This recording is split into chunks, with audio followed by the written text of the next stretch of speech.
Thank you very much, Mr. Speaker. My question is to the Minister of Heritage, Sport, Tourism and Culture Industries. Rowan Stringer was a 17-year-old varsity rugby player in Ottawa. She passed away after sustaining multiple concussions, resulting in catastrophic brain injury. Through you, Speaker, Minister, the legacy of Rowan Stringer lives on through Rowan's Law, something you fought alongside Rowan's parents, Kathleen and Gordon Stringer, for during your time in opposition. Rowan's Law, Speaker, ensures that Ontario's athletes are protected and treated as soon as there is a suspicion of a concussion, a measure that will undoubtedly save lives. However, it is the country's first and only concussion legislation. Through you, Speaker, Minister, concussions are a concern for almost all sports. What is the ministry doing to spread the word on the importance of concussion legislation so other regions across the country can do their part and protect their athletes? Thank you very much, Speaker, and I'd like to say thank you to the member from Willowdale for his question and also for his advocacy. It was a year ago when he and the member from Barrie Innisfil and the member from Durham all helped me kick off Rowan's Law Day as my first as the minister here. I'd also be remiss if I did not say thank you to the members from Waterloo and Ottawa South for their unwavering support and commitment to Rowan's Law.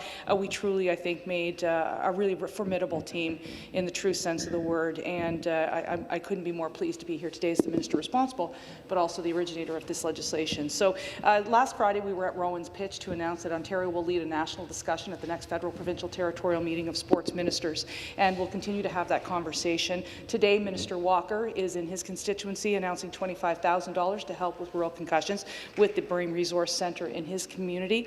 And we are working tomorrow with the Rowan's Law Working Group and my amateur sport panel to bring everyone together to have a broader discussion on concussion and the effects on mental health. Thank you for everything that you've done to have Rowan's legacy live on, not only in Ontario, but in our entire country. Speaker, concussions can happen to anyone taking part in sport and recreation, and sometimes they can have very serious consequences. The highest rates of concussion in Ontario, in fact, Speaker, are found among children and youth under the age of 18. That's why it's so important to ensure that concussions are diagnosed and treated correctly. Speaker, through you, Minister, can you speak to some of Ontario's activities to date that have helped bring awareness to Canada's first concussion safety legislation? Obviously, it's important that as we look in a COVID-19 environment, what a safe return to play looks like, it's important to learn the lessons that we did from our discussions in this province with respect to concussion awareness, and we are going to continue to build on that, as I said, with the Associate Minister of Mental Health later tomorrow.